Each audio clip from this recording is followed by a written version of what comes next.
be doing rear brakes on this today. You're gonna need a 22 millimeter socket to take the lug nuts off, and we'll pull the wheel off, and we shall change the rear brakes and rotors. The torque on these lug nuts on this vehicle are 140 foot-pounds.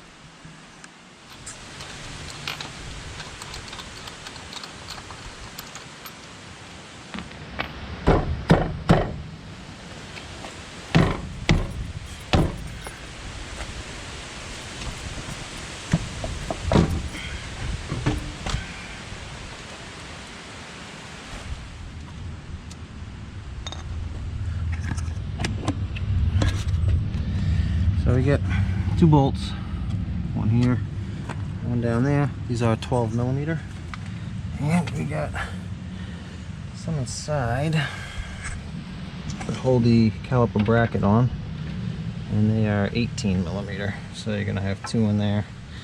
So we're gonna take the caliper off first, hang that up out of the way. We have to compress the pistons, and then we'll take the caliper bracket off, and then we'll pull the rotor off. I got a 16 on there.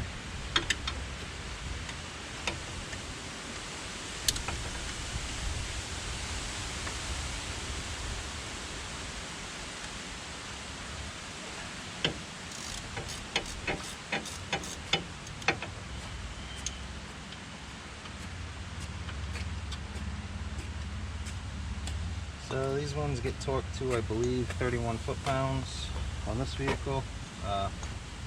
I want to make sure some of the torques are specific to the brake code that you have. So you can look inside your glove compartment on that tag, and you can get your brake code, and then you can make sure that the torque specs you're using are correct for your vehicle.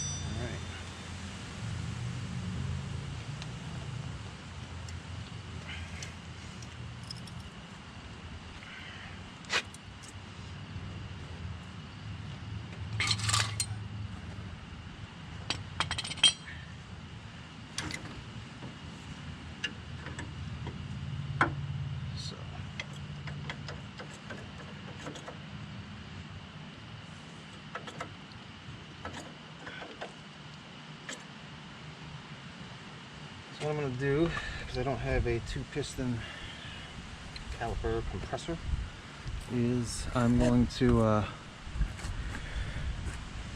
use the pad. So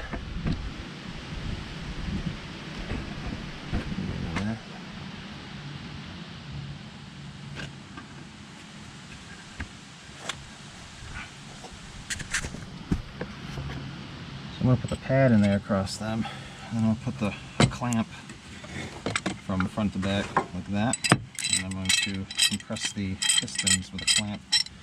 Like I said, I'll just use the original pad and just clamp it in the middle.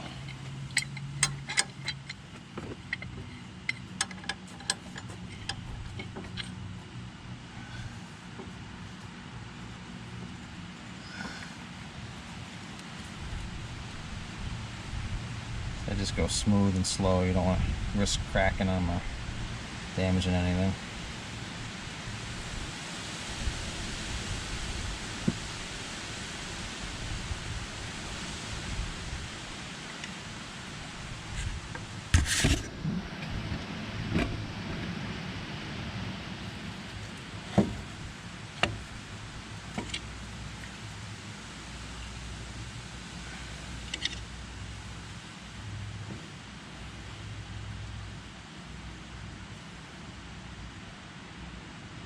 They got to go in relatively smoothly. If you got to force them, then you probably got a problem somewhere along the line. You either got a clogged up or collapsed brake hose, where you got now sometimes your master cylinder might be over full too, and it's pressing against the cap, or you got a piston that's getting jammed up. But I mean, they should, like I say, it should go in fairly smoothly.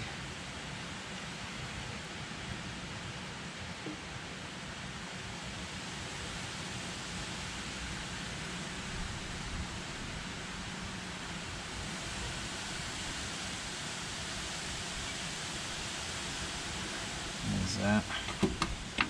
So I just kind of keep that on there and maybe we'll hold it. I got a hanger, but I don't have it out here with me. You can hang the caliper up. You don't want to leave it hanging by the hose, whatever you do. Actually, you know what? Normally I just kind of tuck it down on this upper control, this lower control arm here. So I'll take it and just swing it down to the side onto that control arm. So I'll kind of just rest it there. So we're gonna get these two bolts out, and then we're gonna pull the rotor off. Probably better off with a short 18mm to get these back ones off.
Alright, so I took a file,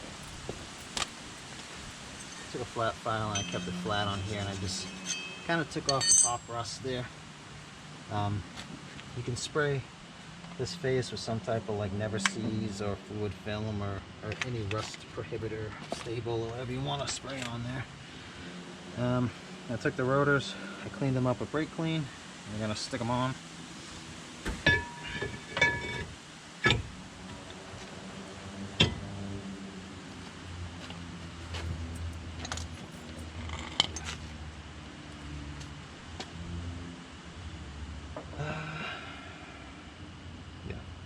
So I didn't spray anything on there myself, but you can if that's what you want to do.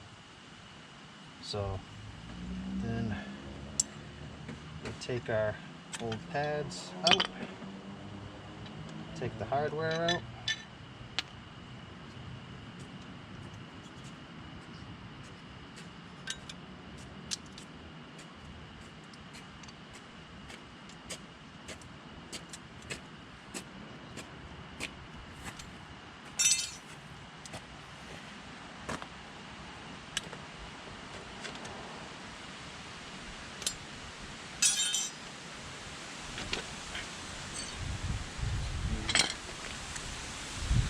and take a file we're gonna go flatten here, and we're gonna clean up any type of rust and stuff that's inside the surface here where the pad sits, so you get the rust off there. And once you get the rust off there, you're gonna put some brake and caliper grease on here, and then put your pad holder, not your pad holder, but your hardware on. You want to use the new hardware, not the old hardware. So that's what I'm gonna do now.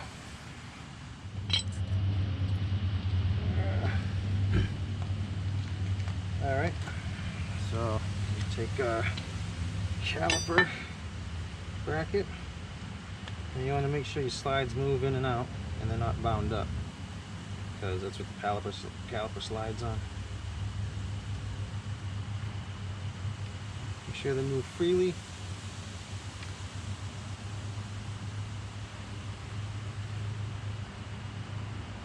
See, that one's got a little actual rust on it, so I'm going to clean this up and put some caliper grease on it. I don't put a lot on, just a little bit, because you can get like a vacuum lock on them.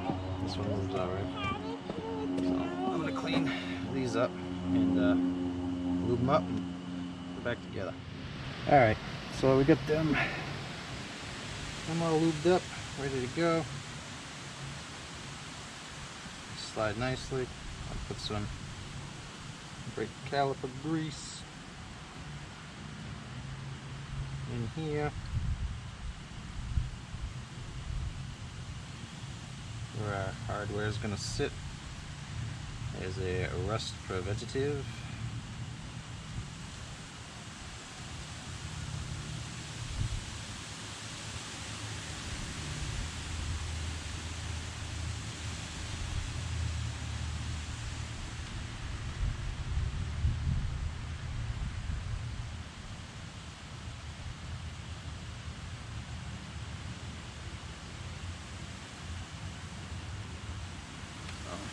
That in there.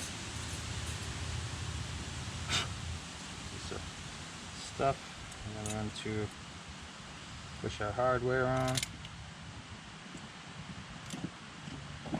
That side.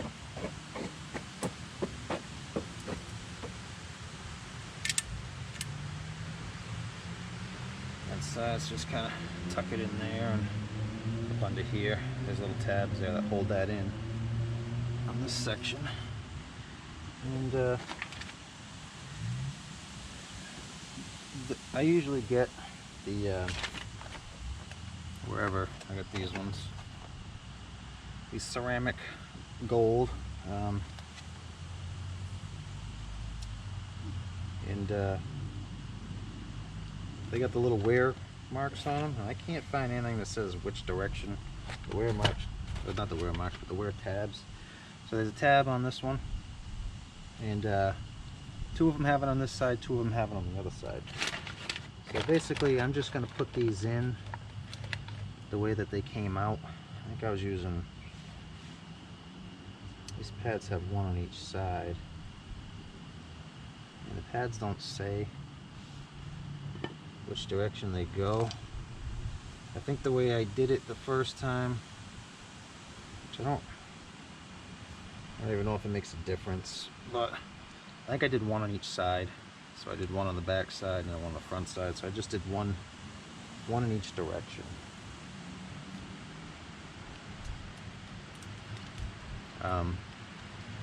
But anyway, I would look at the way they came out and put them in the way they came out. I know when I took them out of the box, there were two stacked on top of each other, so the tabs were on one side and two were on the other side, and they were sitting side by side like that, so that's probably how they go. One goes on one side, one goes on the other. And the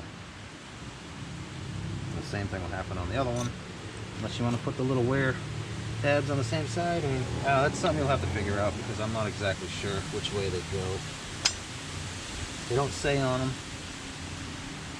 Sometimes they'll say inner or outer. They don't specify on them where they go, so it must not matter that much. But anyway, it's up to you to figure it out, because I can't make that call. But anyway, so we'll stick our pads in there. We want to make sure they slide easy that they're not tight and bound up. If they're tight, then there's a problem, and you'll have to figure out why they're tight. They might be rust in here still that you have to get out underneath the underneath your wear shims or hardware, whatever you call them. So I'm gonna stick this back in, and we're gonna put some Loctite on your bolts, and then I torque those down.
So we got this little spring tensioner guide in here.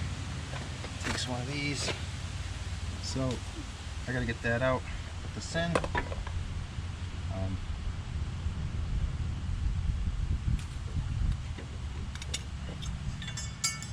Just unhooks here, and then the little tab comes down, or one way or the other, but it hooks off the top and falls down the inside.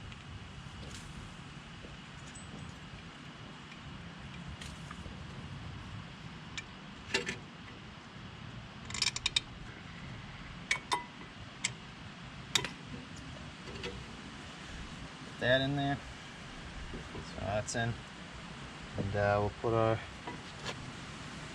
caliper back on. Now if you want, you can put some of this caliper grease around the pistons and on the back side of this, the ears, anything that touches the pads. These have the little wear things, the quiet strips or whatever, and then these are colonic pistons, so those don't rust. So yep, put a little Loctite on your upper bolts, and then we'll stick those in.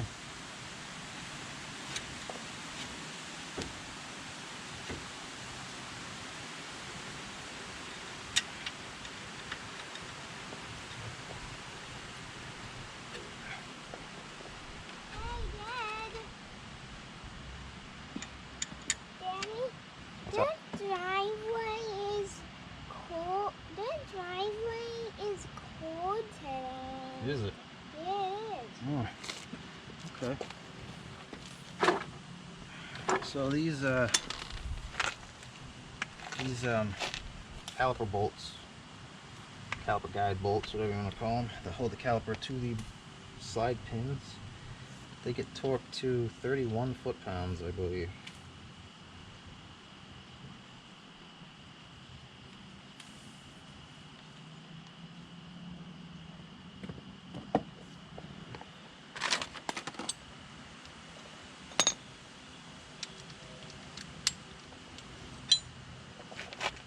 And this is a 15 millimeter that I was using to hold the guide pin from rotating.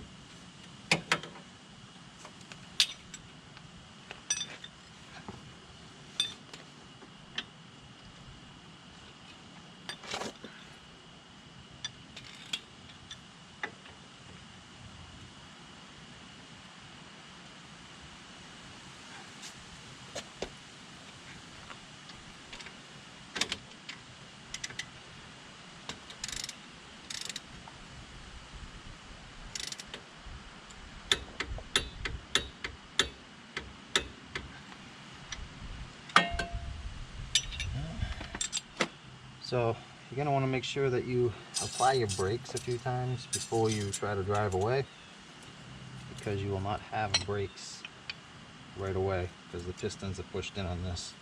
It takes a couple of pushes to close the pistons in. And so we're going to put the wheel back on. And on this, the wheel gets torqued to 140 foot-pounds. And then you can pump your brakes up. I like to leave it up on the stand, apply the brakes, and then come out and then try to rotate the wheel and make sure it rotates freely after I do that.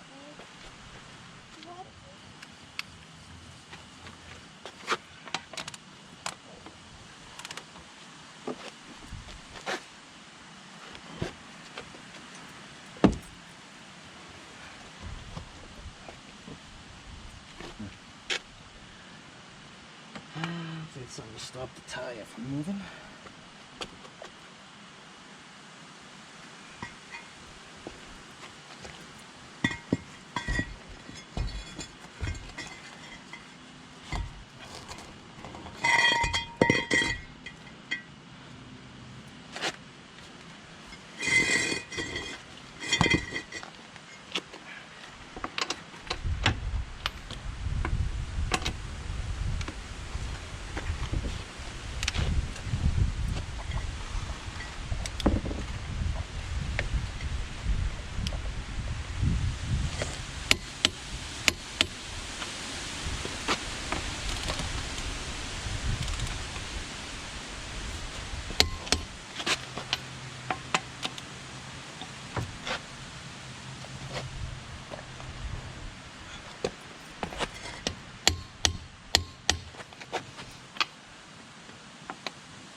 So I'll go in and put the brakes on and make sure that this kind of stuff spins freely after I'm done.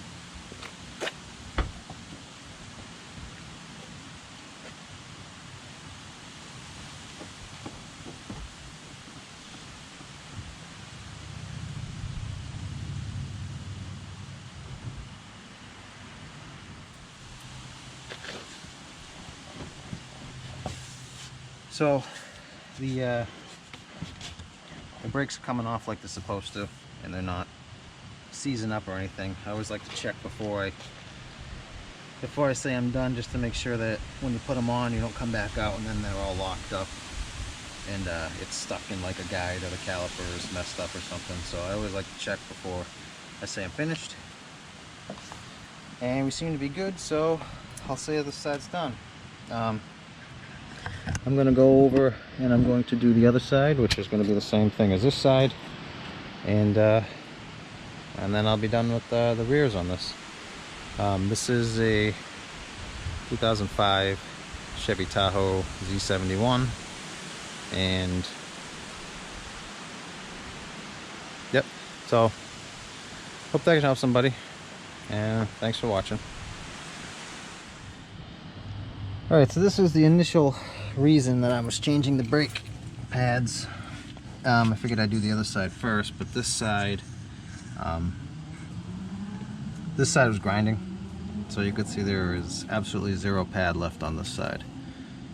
That is the inside one. The outside one has probably like half a pad left. So the reason that happened was because our pins are frozen on the bottom.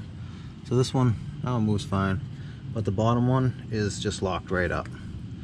So that was keeping the caliper from being able to shift sideways as it wore down, and it was basically causing the pistons to apply force only to the inside one. Well, almost only to the inside one. It probably squeezed a little bit, but once this wore down to a point where it wasn't, it just kind of, this side probably wasn't grabbing very much, and it was just forcing it this way because this pin wasn't allowing it to slide out. And that's why you want to make sure you kind of grease everything and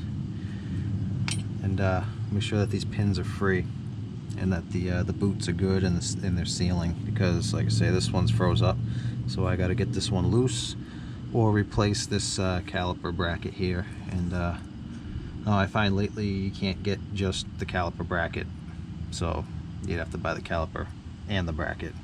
So I'm gonna see if I can get this one loosened up and kind of cleaned up. I might be able to heat it in there and get it free and then kind of clean it out. We'll see how it goes, but anyway, so that's something to look for, and a concern, obviously. So anyway, thanks for watching.